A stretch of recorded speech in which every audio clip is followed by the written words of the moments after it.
two, one. Hey, gang, it's Ash and Gonzo, and this is Genuine. Good morning, everybody. Here we are in Dallas, Fort Worth. Beautiful morning, and a lot of things have happened since we last had the show. First of all, I wanted to thank all the listeners who tuned in and downloaded the podcast, and thanks for leaving all the likes and comments that we got over the last week. Our first show did really well, and I'm really excited to have here my co-host, Ash. Ash, how you doing? I'm good. How are you doing? Good. How was your week? It was good. Kind of flew by, I felt like. Did a lot of the house stuff, and funny story, I had a babysitter lined up earlier this week for Olivia so I could go to a big house meeting, and I get a text from her the night before that she has to go into work the next day. She's been called into work because she works for the SMU athletic department. And I'm like, oh, crud, what am I going to do? And she's like, well, Olivia can come with me. So I was like, okay. Athletic department or to where? To the SMU athletic. So the NCAA tournament SMU is hosting this week. And so she had to be up there working. So I was like, okay, I'll drop Olivia off the next day. Turns out she just hung out with the SMU basketball team, was in the training room. I mean, you should have seen some of the pictures of these guys on the court with her, picking her up to put the basketball in the hoop. Like, she had a blast. Yes. I mean, they said that she just thought she was the little queen of the training room, just running around, climbing on recliners, just hanging with all the guys. I was like, oh, this child doesn't know a stranger. So I thought that was just kind of funny because she had a blast. But she sent you photographs and all that stuff that she took there with her? Oh, yeah. Oh, pictures and videos of her just rolling the basketball around, running up and down the court. I told my husband later, I was like, we really should try to introduce this stranger danger because she literally doesn't know a stranger. I don't know if your kids ever went through stranger danger, but that's something that's affected her. I'll tell you what, it's funny that you say that because we've got three boys, and the three of them have clear, distinct personalities. And so the oldest one, it is the social butterfly. He goes around and shakes hands and can talk to people. He's the older soul type of deal. So he can have conversations with adults at the age of 16, which I was like, I'm always impressed because he always can do that. Right. The middle one and the younger one are a little bit more to themselves, and they don't, it's not they don't like adults, but they just, they rather hang out with people their own age. So, the 12-year-old and the 10-year-old are much more to themselves with their buddies and playing video games and all that stuff. So you'll see if and you guys are planning on having more, I'm assuming. Yeah, we'd love to. Okay, well, you'll see the different personalities that you'll have as you go into this parenthood stage of your life, because it is just amazing how different they are. But you gave me an idea when you're talking about videos and photographs and all those things of our families and even things that we do on the show. And we talked about it off air a little bit ago, was that we should definitely have either a Facebook account that we can populate, because those would just be beautiful things to show to our listeners. Oh yeah. And we could probably put them up, and also it gives us another platform for people if they want to comment or join in and see what we're doing on a regular day in and day out basis during the show, or how we're preparing for the show and things like that. Because I know that you're not going to take a photograph of yourself this time of the morning. For those of you, for those of you that are listening, wondering how we do this show, it's actually pretty simple the way that we've come about to doing it. Ashley and I are actually recording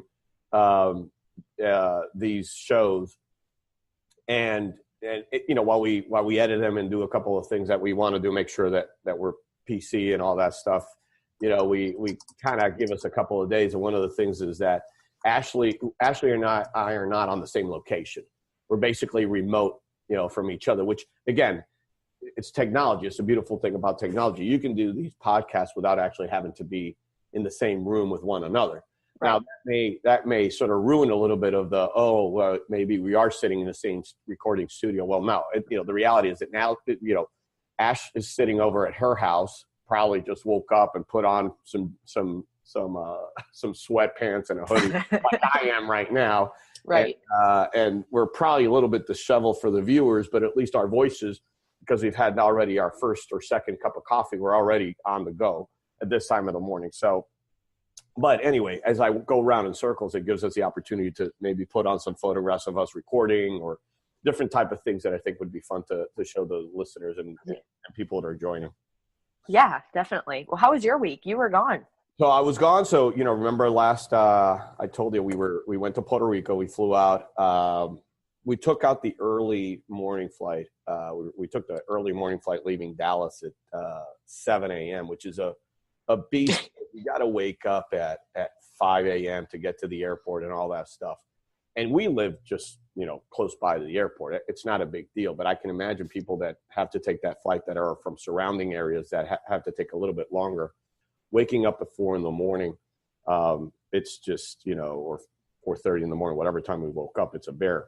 Right. But, especially with kids. Right. Yeah. Well, we prepared them. The problem, let me start by saying that the problem with that early of a flight, and I and my wife actually suffer of this, is the night before we don't sleep well. And it's just because you're constantly watching the clock because you want to make sure that you wake up. And, and you put the alarm clock and that you've done it, and you almost have like the belt and suspenders type of syndrome in which you have multiple alarm clocks around the house. If one goes off, the next one goes off, and the whole place sounds like there's a fire in the house because every alarm clock in the house is going off. But so we don't sleep well the night before. So it makes going to the airport a little bit harder. And then when we're there, we're kind of zombie like walking around, like staring around at people and trying to get some coffee to at least to make it to the airplane. But once I get into the airplane, I don't crash, but I kind of snooze a little bit. And and so that's probably the worst part of the story. But it was so good to be back in Puerto Rico. There was a couple of big moments this year that we all celebrated in Puerto Rico. The first one is that my brother turned 50. So it's 5 of us. One of them turned 50, the one that follows me. And so he had come from Miami to celebrate his birthday with me because my birthday was the day after. So he's March 15th and I'm March 16th. So we decided. Happy belated birthday. Yeah, thank you. So we were going to do our birthday celebration together. Then my youngest brother, who also lives in Miami, flew in for the night. So he flew in with the one who's Plafa, who's actually celebrating his 50th birthday. So they both flew in from Miami. And then my 2 other brothers, older brothers, are in Puerto Rico. So it was the first time in I don't know how many years that we had a chance of all being together. and so, we were all together during that day. Mom turned 75 this year. So another, big year. Milestone. Yeah. And then Dad is turning 90. Okay. So, we had Dad turning 90, Mom turning 75. I was turning 51, which I joke around. I'm already on the 5th floor. And so what I'm doing is basically giving tours around of the 5th floor now because I've been here for a year. And then my brother is turning 50. So we all had a birthday celebration. And then once I open up the Twitter account, I'll put some photographs of the birthday cakes and everything. So we had a great time. Particularly Thursday, which is when we celebrated our birthdays, but the rest of the week was fantastic. We hung around at the beach all for the rest, for the 5 days that we're there in Puerto Rico, and time flew, as it always does when you're having a good time. So, but it was good. We saw friends. We hung out. We ate so much and drinks. You know how it goes. It's just it just basically you just break every routine that you have when you go and so we ate everything. I mean, and Puerto Rican cuisine is so good, so it was so difficult to get leave. back to reality. Oh my God, it's funny, it felt like we had been away from Dallas or from home for at least 2 weeks. It felt really forever. Yeah. And then you know what? I was actually looking forward to doing the show, and I have for those of you that are listening, I have also a podcast, and it's much more medical based, and we've got these 3 special guests tomorrow that are going to be talking about MitraClip. Okay. And so they're actually from out of state, and they're one of the busiest MitraClip programs in the nation. And they're going to be talking to me tomorrow. So I was kind of excited at the beginning of the week for the shows. Because it's actually really cool content. And so I was preparing for this show, and so my mind was on that. But you know, I look at my calendar, and it's great. You know, Monday I've got a bunch of things to do with patients and all that stuff. But I've got some administrative stuff that I really am dreading. And it's just like, okay, whatever. You know, people put things on my calendar. I'm like, oh my God, really? Do we have to really do this? And so anyway, there are good things about coming home, which are really, really the majority of things that are good. It's the little details that sort of, you know, bite you like a rattlesnake that right. that you wanna avoid. But anyway, so but my week was fantastic, and you know, we got back. Did you do some surfing? I sure did. I surfed. It was really cool. The Tuesday and Wednesday were really good days to surf. Thursday, Friday, there was a second swell coming in, so the mixture of the 2 swells kind of made it for really choppy waters. So surfing wasn't as good, but I did surf with the boys. We got a foam board also at the beach house, so we basically just went out on the foam board and had some fun. So yeah, surfing was definitely. I got some photographs of me surfing too. So that. Do all 3 boys surf? So they do try to. Now, if you define surfing by getting on a wave and standing and rolling straight to shore, they all can do that. Okay. If you define surfing by cutting into the wave and then riding the wave like you see surfers, then there's still some work to be done with them. But nonetheless, they already get the hang of it, and they like it, you know. And so, you know, just like their dad, they like to be in the ocean and they like to be in the beach, and they enjoy all of that stuff. And, you know, we went through the board rashes and the bathing suit rashes and everything else that happens when you go to the beach. So. Right. But so it was a good week. It was a good week, and we got back. And so, but you know, nothing major on the flights like we typically, not typically, we you know, there has been a lot of news recently about air stewardess and airlines, you know, having they're getting a bad rap.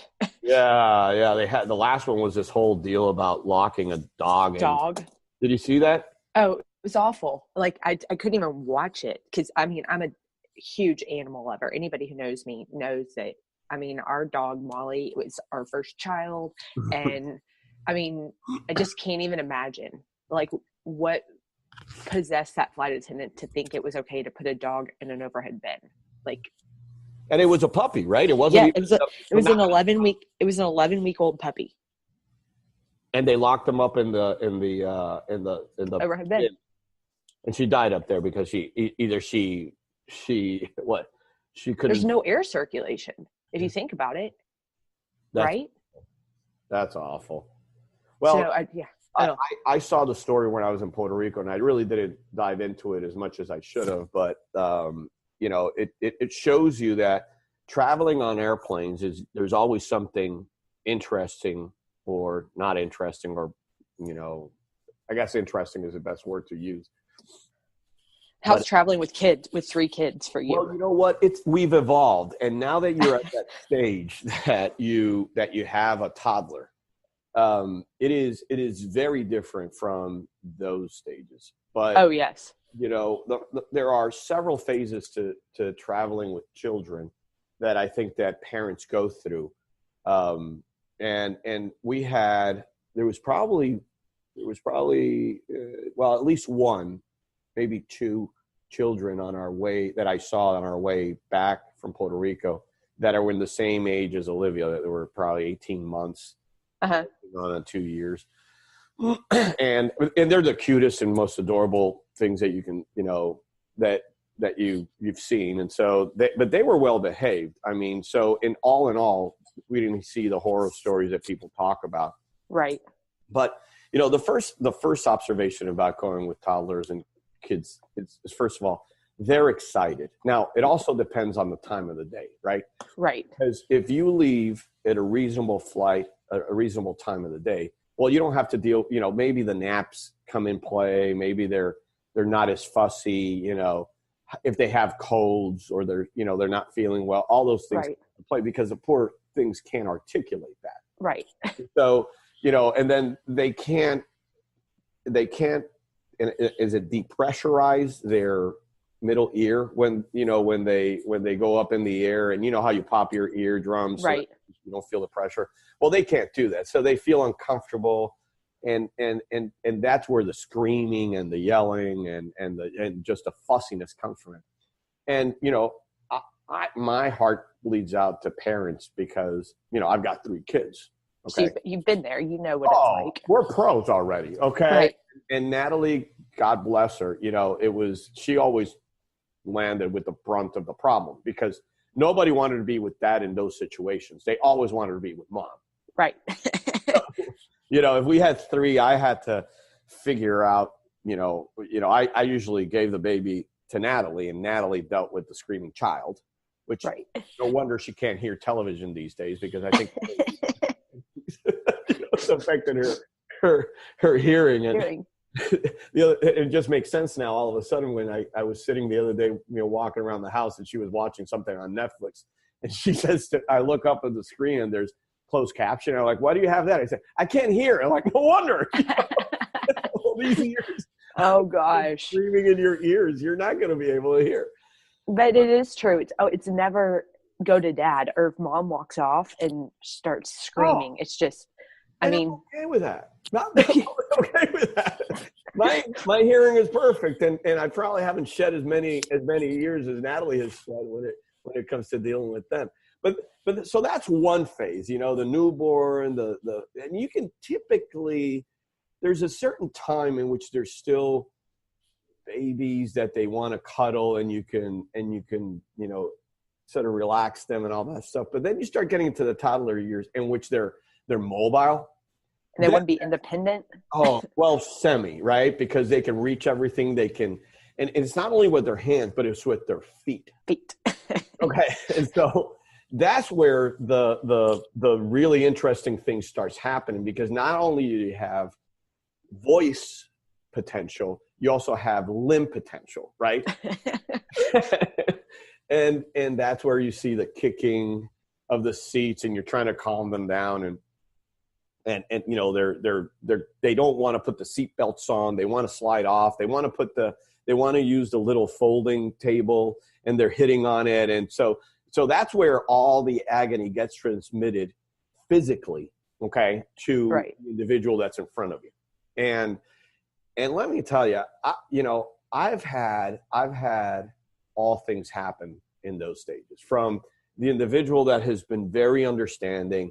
And we try, let me tell you, every parent tries to calm down their kids as best as they can. I mean, like, no parent wants to sit there and be like, doesn't bother me. This is right. This is not, for those listeners that don't have children and may actually not understand what we're talking about. It's not like you go in planning on these children to go off on everybody. I mean, yeah, today you lose sleep over this stuff. It causes you 5 hours of a stress test, right? And so I think the worst phase of all these that I've described both too. There's other phases that maybe when they get older, like they are in my situation, that now they actually know rules and understand concepts and all that stuff. They can sort of behave more like adults. But when those first 2 stages, and I may be missing something, and for the listeners, please leave comments if I've left any other phase of traveling with a child out. But I will say that the most irritating to me are the adults that start giving you stares, that roll their eyes. And it's the worst. Yeah. There's an ad out there, and I can't remember who the company is, that has, there's an ad about somebody who was actually sitting in a chair, in an airplane chair, and the kids kicking the chair and the drinks, you know, spewing all over the place. And he's like smiling like, yeah. Yeah. I can't remember what company it is and what the ad is right now, but nobody enjoys it. And certainly if I could predict as a parent, when is it that they're going to kick the damn chair, I would avoid it before it would happen. I mean, right. If there were a play area inside of a plane and that ding, ding, maybe an idea, you know, you can probably put all the kids in one location and let them have it, you know? Right. But you know, that's not the way it works out. There's safety concerns and all those things. So, I don't know. Have you gone, and that's only on airplanes. I'm not talking about road trips in which at least you're the one taking the brunt of everything. You're contained in a car. Yeah. So have you taken any trips with Olivia? Yeah, we have. We've flown with her a couple times, and she did really good. One of the flights was a 7 a.m. flight. So that was the one that was really brutal on her because we had to get her up at 5:30. Yeah. And she's a good sleeper. She'll sleep till 7:30 or 8 o'clock in the morning. So that was early for her. And then she was at this size to where I wore her like in one of the baby carriers. So like I felt like I really got my exercise that day because when you're trekking through the airport, and thankfully we have TSA pre-check. And so that just made things so much easier, not having to take off my shoes or unload the bag or anything like that. But that was at the time where she was still taking bottles like breast milk. And so having to pack all that and get that through security, and they test the bottles to make sure it actually is breast milk. And it's just crazy. But I've never seen that. Yeah, they take you over to another area. You have to take it all out. They put them in this contraption, and Really? It takes like 5 or 10 seconds, and then they do it for each one. Mm-hmm. Oh, I didn't realize that either. No, and so I've never had that happen. I mean, I think that, well, maybe now they do it because of how big were I mean, I don't know. Maybe it's. Well, and I was able to take a full, but like there could be 8 ounces in it, and I could only have 4 ones that were liquid, and then I was able to have frozen packs. Right. Like the frozen breast milk to have with us. But yeah, just little, like that was an additional step. But then thankfully what I had done when we booked the tickets is I'd booked 2 aisle seats for my husband and I. So we could each hop up quick if we needed to. And we weren't smart. having to or we could hand her back and forth across the aisle, or she could stand in the aisle for a few minutes to kind of just stretch her legs or do something different. So, but yeah, there were a couple times that she cried a little bit, and the stares people gave me, I wanted to be like, she just started. She's been crying for maybe 10 seconds. And it's because she needs something. And the moment I got what she needed, she was fine. And so it is funny because you feel like all eyes are on you, but no, she did really good. I think the hardest part was in getting the rental car, because I stood there with all the bags while my husband because we were in Boston. And so that's not an easy getting rental car. So he goes to get the rental car, which, by the way, you can rent car seats that are in the rental car already, which we went ahead and did. And of course he goes to pick up the car. There's no car seat in it. So it turns out I end up standing there for an hour while I'm wearing her, waiting for him to come back with the rental car. So that was almost more brutal than the flight, but no. And I mean, we're flying a couple times coming up with her. And so it's again, like you said, a different stage. So I'll be interested to see how this goes. And you hit it on the head. There's also, so it's not only on the airplane, it's going through security and all the other things that you take for granted, from getting a car to, because it all costs. At the end of the day, you got to add more to the car. You can't simply just buy the little Hyundai, right? Or rent the little Hyundai. I mean, you need space. You need to, it is just. Not only that, you have so much more luggage. Like we had the running stroller that was in a huge carrier. I mean, just everything. You're just like, oh my gosh, you feel like you're packing the world when you're traveling with an infant or a toddler. Right, and going up, and then it all depends on the airport too, because to your point, I mean, there's some airports that are so conveniently, built that you have different places to go to with the kids, and some places you just don't have. Some gates don't even have that ability. At least I know that a DFW has kids areas in different little sections depending on the gates that you're in or the terminals that you're in. But it is not Boston. I will tell you, not Boston. Boston that isn't seem to be a kids-friendly place anyway. Well, maybe I'm actually let me rephrase that because there may be people from Boston. I'm just saying that in terms of convenience, I've seen Logan compared to DFW, and there's a much more bigger areas of kids and stuff like that, which make it easier for parents for sure. Right, definitely. So. Well, let me tell you. So traveling, at least we got back, and we have not really didn't have anything happen with the kids, and again, when we watched the parents carrying their kids and taking them around, I have to say that all in all, the kids that we saw that were traveling with their parents were all well behaved, and so that was on the back end of things, which what brings me to when we landed, it was actually St. Patrick's Day. We got back and we got back on Saturday. So, people were all starting to celebrate St. Patrick's Day. We got around here around about 1:00 in the afternoon. And people are already drinking and getting all dressed up and, all dressed up in green and stuff like that. Did you do anything for St. Patty's? Yeah, we went over to a friend's house. Some friends of ours just recently bought a house that's over near Greenville, which is a huge area for celebration here in Dallas. They have a big parade. And Greenville denotes St. Patrick's in just the fact that it has the word green on it, right? I mean, but it was crazy. The amount of people down there, the amount of people we saw get arrested in the middle of the day. Like, it's just, people go nuts. I don't know if it's like this in every city, but I'll tell you, Dallas, they have a good time. And so, yeah, we went over there. We were like on their front porch and just kind of watching the whole scene.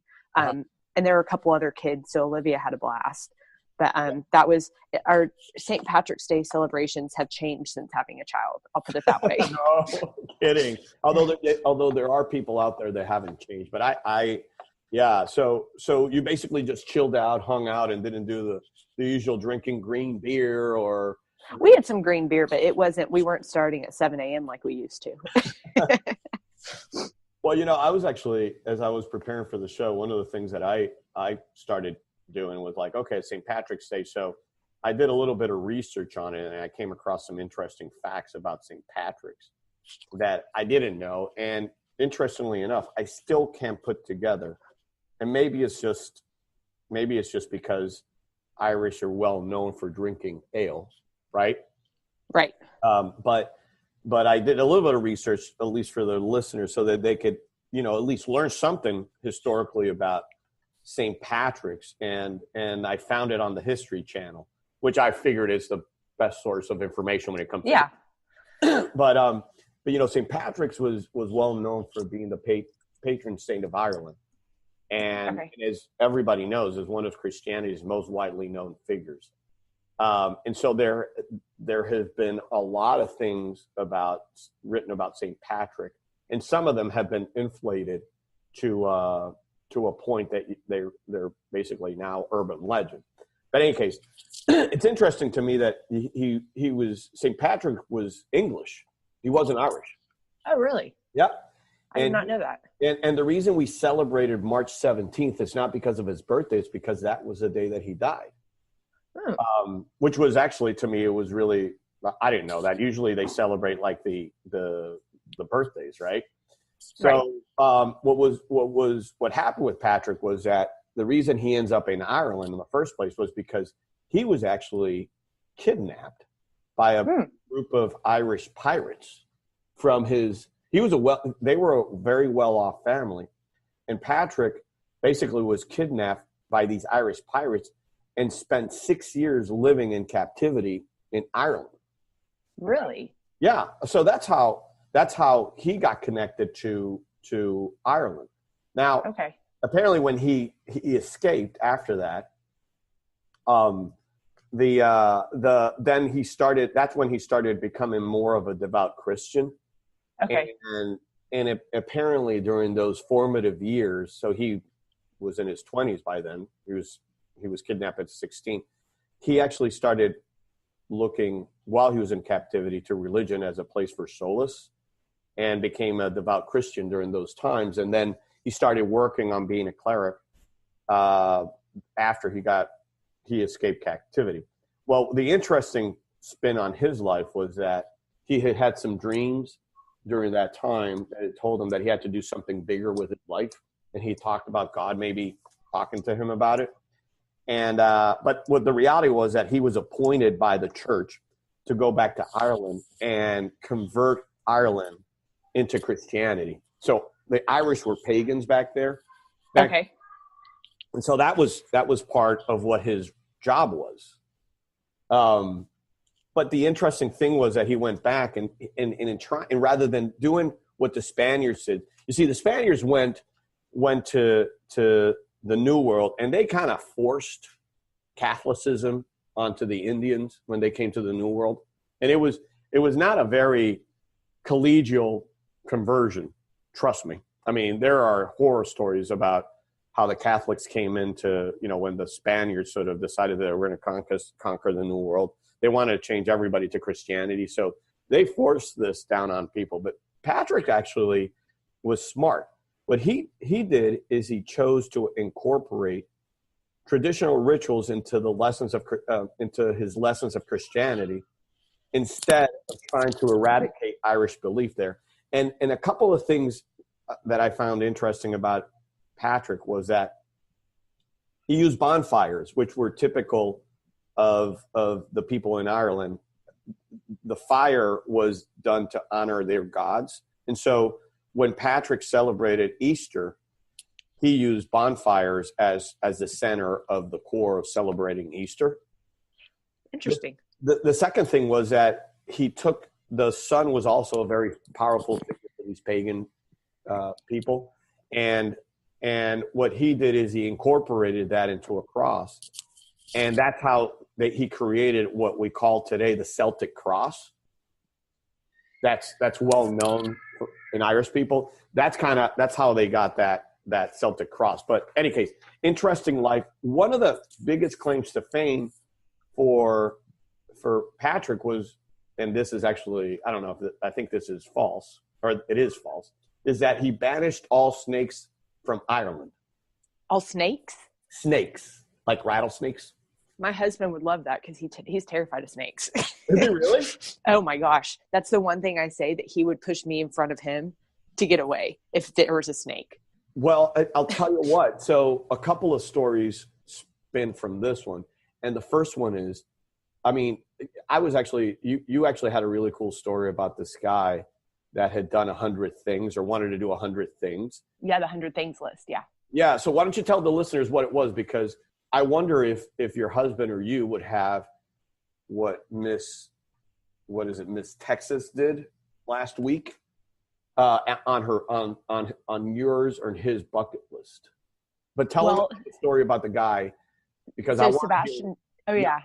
So Sebastian Terry, he had a friend that passed away at the age of 24, and when that happened, he really reflected back on life and just thinking that he just hadn't completed everything that he'd want to complete in his life.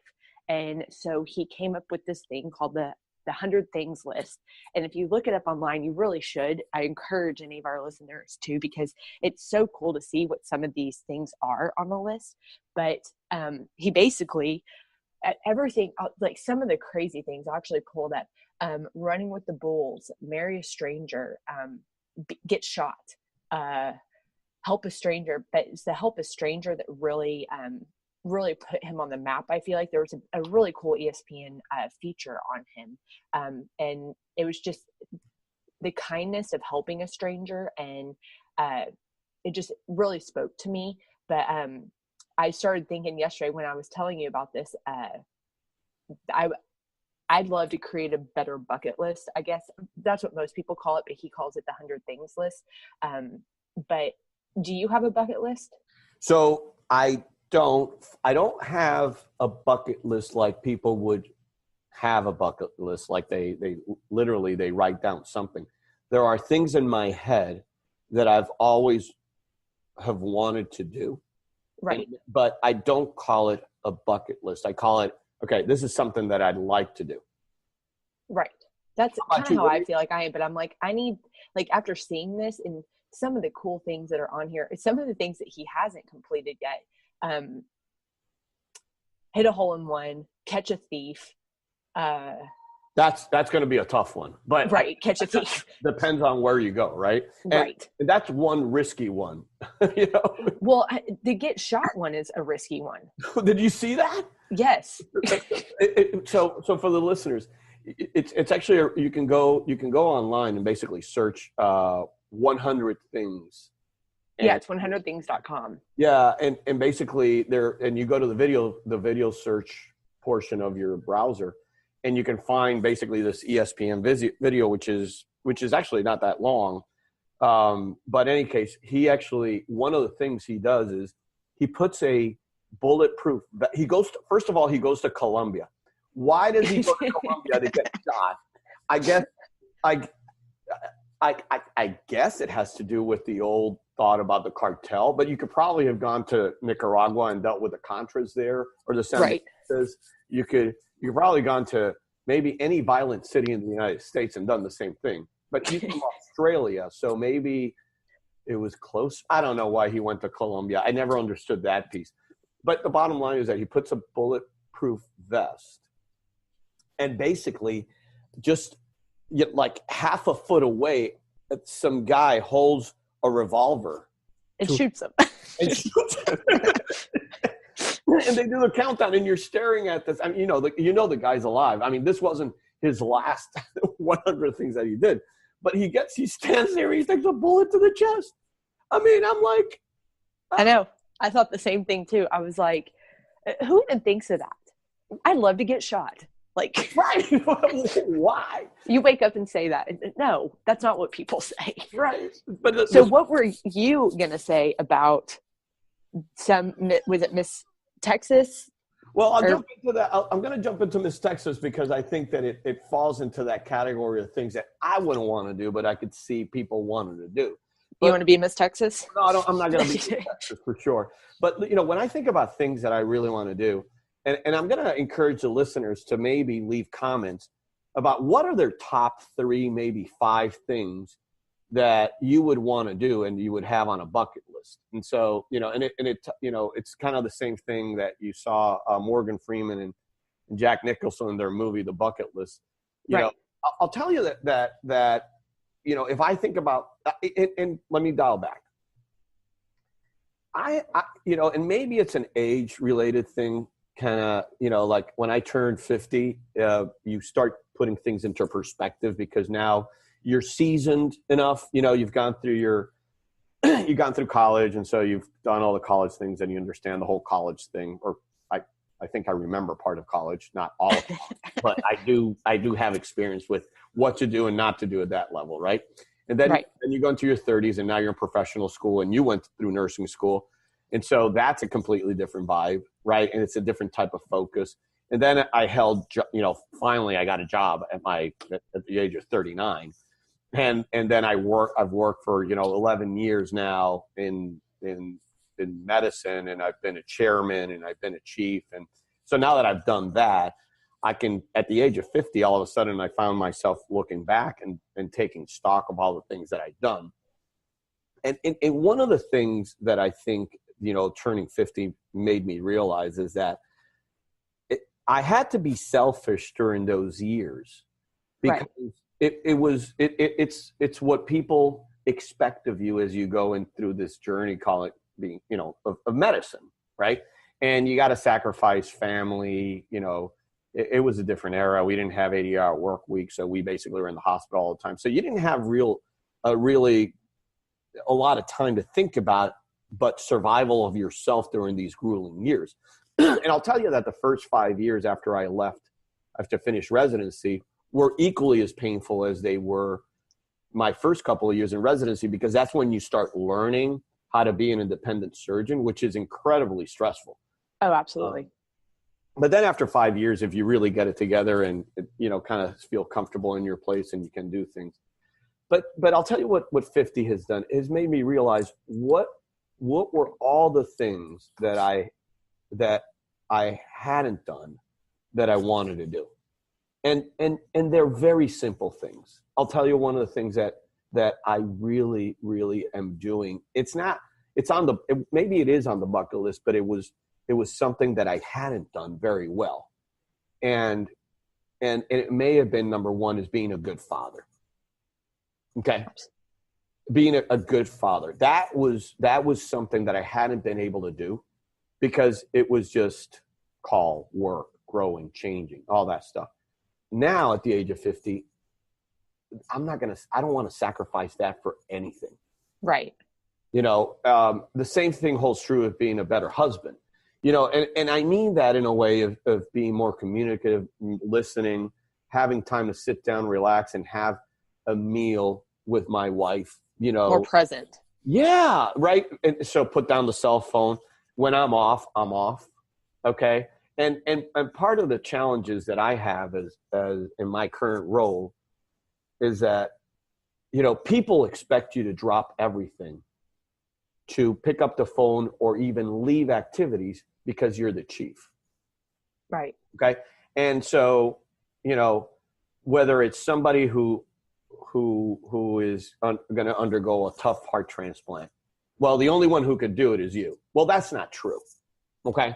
I mean, that I may be a safety blanket, but the other surgeons are equally as competitive as I am in doing this type of stuff. So if I had any reservation about it, I definitely would actually let them do it, would actually go in and do it. But you have to recruit individuals, and I've learned that also over the years, that are able to go in and do the same thing that you do for the benefit of the program. So being more for the family, being more has been something in the front of my mind since I turned 50, and I've done a much better job than I had done in years prior. But it's because I always wanted to do that. It's something that I wanted to leave that lasting legacy for the family and for the kids. Right. The second thing, I'll tell you the two other things that I was really had always been toying with like this, the show. I for some reason I wanted to have a talk show, and so you have been my greatest supporter of this, because I mean I how many people I bounced the idea and they looked at me and they rolled their eyes like I was out of my mind. Well, this is not any more different than watching this guy jumping out of the airplane nude. Right? He basically jumps out of the airplane and does skydiving in the nude, naked. He rugbyed naked too. Right? Well, naked in that part of the world, here is naked. But and then the podcast was the other thing that I wanted to do, and there's a lot of other things that I still want to do and see myself professionally and also personally. One thing that I do want to do, and I'm going to do it, is I want to go surfing to the Maldives. I want to surf in the Maldives because, and here's the reason. I just want to go to the Maldives. Well, right, exactly. Natalie just wants to go there to sit in the nice little hotels on the pontoons in the water. But I want to go there because the Maldives are quickly sinking. Are they? Yeah, it's a chain of 200 islands in the middle of the Indian Ocean. It's got some of the most beautiful waves and crystal clear waters that you could ever imagine and dream of. And I just want to go surfing there before. And it's not that they're going to go away today or tomorrow, right. but they're quickly sort of vanishing. And I want to go there and enjoy them and say that I surfed the Maldives when the Maldives existed. So that's one thing that I have in my mind. But how about you? Do you have what's your top 3 things or 5 things that you'd like to do? I want to go on an African safari. Oh, I would love to go to South Africa. Traveling is one of my biggest loves, what I love doing. And so there's so many different travel places I'd love to go, but definitely a really cool African safari would be on my bucket list. So cool. I'm trying to think. I toy back and forth with running a marathon. Because you're a runner. I'm a runner, but I'm not I've never been a distance runner like that. And I don't want to put something on my bucket list or on my list that I don't think I could pull through and do. So maybe I should start small with a half marathon. Well, I'll tell you one thing about that is that, Juan McHannaford is a runner. In fact, he's a huge triathlon. He's a triathlon, right? He's a triathlon, and he actually made a lifestyle change because he wanted always to run a triathlon, and he stuck with it. And he told me something that he prepared to run for the Chicago Marathon. That's a big marathon. Yeah, I told him, so what's your goal speed or distance or whatever, time? And he says, I want to run it faster than Oprah Winfrey. I'm like, well, that seems like a reasonable goal, right? I mean, I don't know how fast Oprah ran it, but I'm sure that there's record of it. And so he just wanted to run it faster than Oprah Winfrey, which I thought was good. That's a good lighthearted way of looking at it. And I don't know what my other ones would be. Like I said, I have things in mind, but I haven't, like, this guy makes me want to create a list. Like, you know what I mean? Like, kids looking at his list and seeing what he's crossed off, I'm like, man, anything I want to do is lame. Learn to dance. Like, you don't know how to dance? Well, not like Dancing with the Stars dancing, like really truly ballroom ballroom salsa, like just all the different forms of dance. I think would be so cool. I've never taken a day of dance in my life.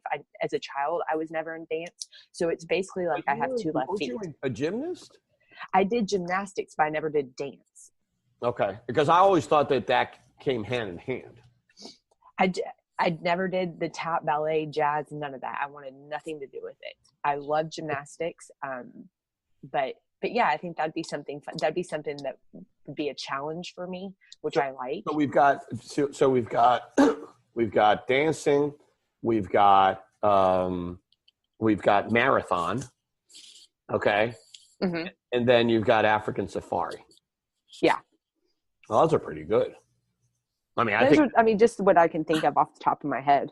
Well, I think that for the listeners, those have to be very personal things. And I know that they understand that it's a very personal topic, but I think that you have to experience life at its fullest. And if you're just making it about work, I think that you're missing out on so much. You're missing out on a lot of things. And, and I've always said, as long as you're healthy, you should take advantage of life, because once you grow older, and like mom now has a bad knee at the age of 75, and she's going to have knee replacement surgery probably in the near future. She is not able to enjoy a lot of things because of that impediment right now. Now, mom wasn't a big athlete, and, she kind of lived to just basically take care of us and all that stuff. But I'll tell you what, I don't want to be that way. I want to make sure that if I ever get sick from a joint or anything, God forbid, cancer or heart attacks or anything like that, that I've actually can say, oh my God, I've lived life to the fullest. I mean, right. And now, and that's what inspired this guy to create this list. Right. When his friend died at the age of 24, he was just like, wait a second, like I haven't been living to the fullest. Well, and I'll tell you something that's happened to me recently. A dear friend of mine, a very, very dear friend of mine, called me up. I hadn't spoken to him in years. And yes, it sounds stupid, dear friend, you haven't spoken to him in years, but there are individuals in your life that are that way, that you basically just pick up where you left it. And exactly. The person's that way. And he calls me up, and I said, hey, how you doing? We, the usual pleasantries, and started talking and laughing a little bit. And he says, well, you know what? Dementia is a bitch. And I was like, oh no. And he says, yeah, started about so much time ago. And it's so sad to hear this guy, who is one of the most brilliant minds that I've ever met. And I don't say that lightly. The strength, the power, the beauty of who he was is being stolen from him. Yeah. By his own body, and he can't do anything about it. And so it gave me pause. And again, it goes back to the age factor, is that, I'm getting close to a time in my life in which I have lived longer than I'm going to live. Right. I mean, listen, I wish I'll be 100 and maybe even older than that someday. But I'm not stupid to realize that the average age of an American is somewhere in the mid to late 70s. And 20 something years from now ain't that far. Okay? No. And so I look at it from saying, well, I want to accomplish all these things. And for those listening, particularly administration, that maybe some administrator is listening to me. And there lies the stupid reason, guys, why I want to get things completed, okay? because I ain't waiting for anything like this to come on. And when you guys impede me and not help me push things forward, this is what drives me insane. Anyway. That's what's going to give you that heart attack. I am putting, exactly, I'm going to put the soapbox away. I was just about to say. And I'm going to go back to the show. So you said something about African safari, and this segues into something that I also saw this week. And I forwarded you this photograph. It just gives me the heebie-jeebies. Right. And it ties in very well to what we were talking about. Okay. So why don't you describe the photograph? Do you have the photograph with you? I'm pulling it up right now. Okay. Well, while she does that, I am going to start introducing this next subject, which is something that's gone on in Texas for now 61 years. This is gross. Okay. You got the photograph in? Yes, I do. Okay. All right. We're going to post it. Yes, we will. This is one of the many things we're going to post, and I want people to comment on it. But I was actually reading the newspaper the other day and online, and all of a sudden they had this section on pictures, and I just said, let me see what's in it. And there's some really interesting pictures, but this was probably a second picture on the collage of pictures that they were showing on that particular day on the newspaper. And it's Miss Texas, Morgana Wood, as she makes her way through a pit of rattlesnakes during the Sweetwater rattlesnake Roundup in Sweetwater, Texas. Now, I sat down last night and I looked at the picture, and the first thing that is obvious is how disgusted she is with things around. I mean, this pit makes Indiana Jones and the Raiders of the Lost Ark, and the scene that he dropped into that the Egyptian tomb, and he says, "I hate snakes." Right before he drops his head, this makes that scene look like a daycare. Okay, this is just plain old nasty. And what gets me is she has this little stick. I'm like, why does she have this little stick? There are thousands of rattlesnakes in there. What is that little stick going to do? Forget about the snake, Ash. She's got her tiara on. I know. Can you imagine if that fell off and someone had to bend over and pick it up? And she's got her satchel of Miss Texas wrapped around her, and she's standing in the corner here, and you can see in the back there's a rattlesnake crawling up the wall. Up the wall. Now the other interesting. There's a couple of interesting observations here, and there is this lady on the far right of the photograph with her cell phone. I'm doing that bullshit, right? With her cell phone photographing Miss Texas. Now, whether that's her mom or somebody, she clearly is disgusted. Well, she's disgusted, and the second thing is she's just filming this for posterity. I think she's a representative from Miss Texas, or maybe even the mom. But it is, and then the guy. Okay, look at the guy. Classic West Texas wardrobe. The guy's got gloves on. You notice? Yes. She doesn't. Her hands are so high she doesn't need gloves. Well, I don't know. I think those things would actually jump pretty high. The other thing is that you got to see he's wearing even a crotch protector. I mean, I was looking at it. This guy's in full gear. And he's wearing snake chaps. That's exactly. And Texas is with her jeans folded up, and I don't know what she's thinking of, but that is the stupidest thing that I've ever seen. Oh, there's not. You couldn't pay me enough money in the world. Listen, I showed this to Natalie, and even the photograph, when I printed it, she was completely disgusted by it. But the bottom, when I was reading through the article, and I found it actually interesting just on the mere fact that it's been going on for 61 years, is the fact that they are definitely, what they do? They round up from surrounding counties their black diamond. Diamondback rattlesnakes. Yeah. And apparently they actually make a contest, and they round up everybody in the vicinity brings in as many rattlesnakes that they can, and they pay to bring all these rattlesnakes into this fair. Oh yeah, you'll have some of these guys going out in some deep dark holes getting some of these snakes. Yeah. It's scary. So the price paid for rattlesnakes starts at $5 a pound.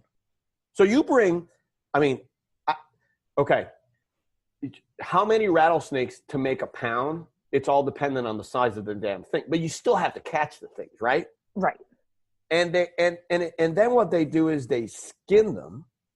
You know what they do is they round them up, and they put all the, this particular weekend, they put everything in, all those rattlesnakes in there, and then they proceed to kill them, to skin them, and to gut them, because they are critters, right? They are the only word that I can come up with, critters, and they just basically round them up because they feel that they're a danger to society, and that they have a problem with letting these animals, which I can understand, rattlesnakes in that part of the country, are very common, and so if they go unchecked, then they basically can overgrow, and then you can see all the bad things that could happen if you have rattlesnakes just walking around or going around town. But the bottom line is that they sell things like the skin, the meat, and I was interested on tails, right? The rattle tails, and sort of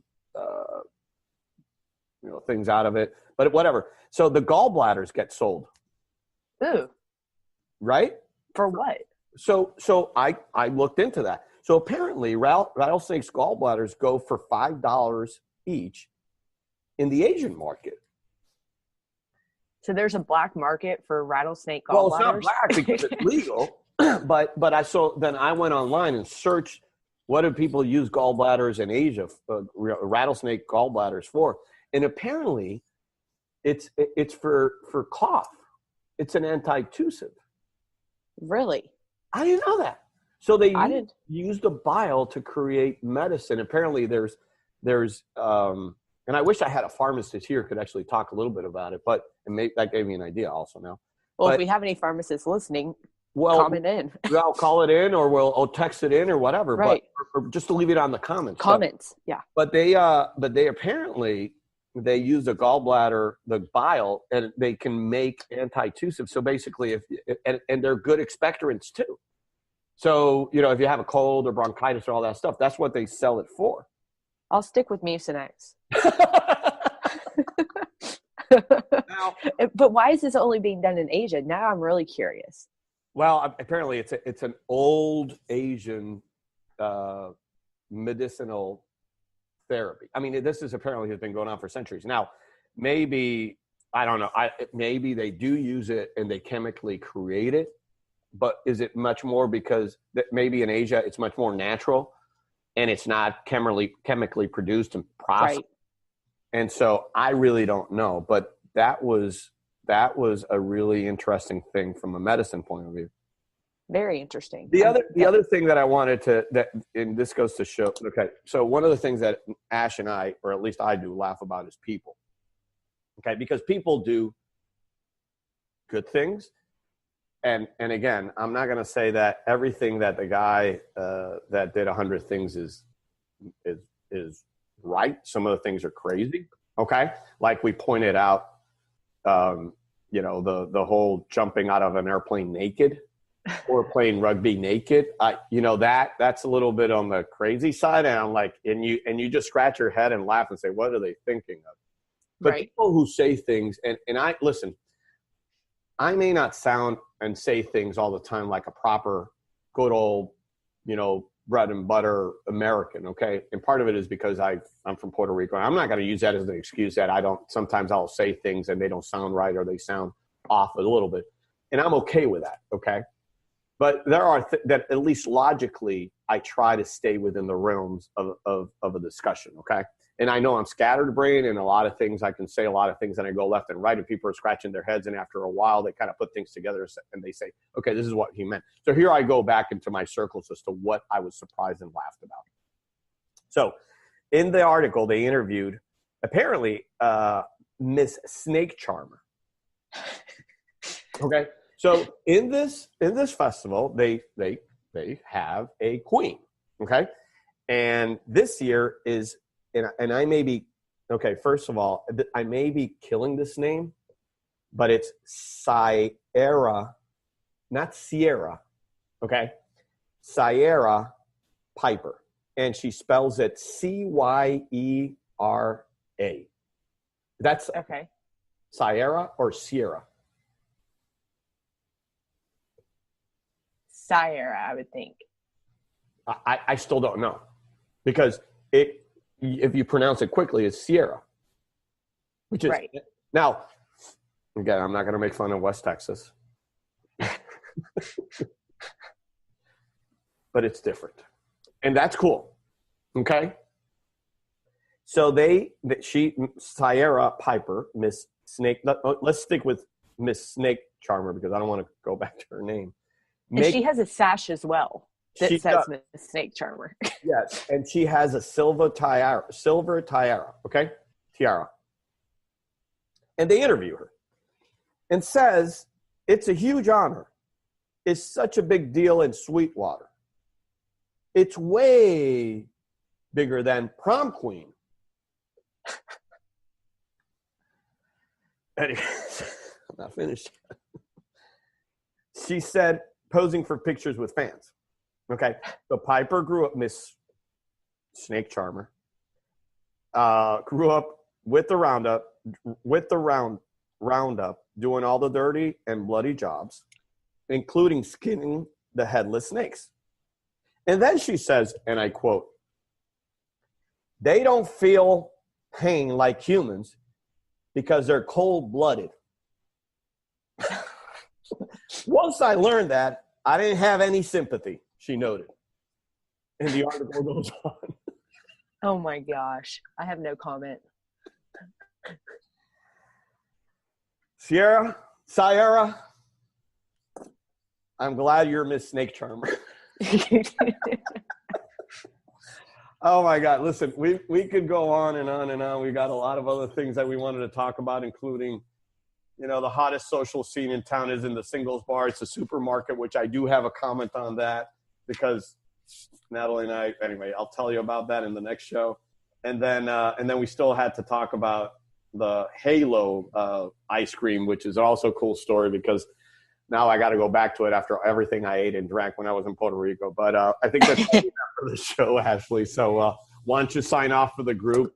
Yeah, thanks for joining us today. As always, had a great time, and that's all the time we have. So this is Ash and Gonzo signing off for Genuine. You guys see you later, and keep listening. Thanks for listening, and see you next week. Bye-bye.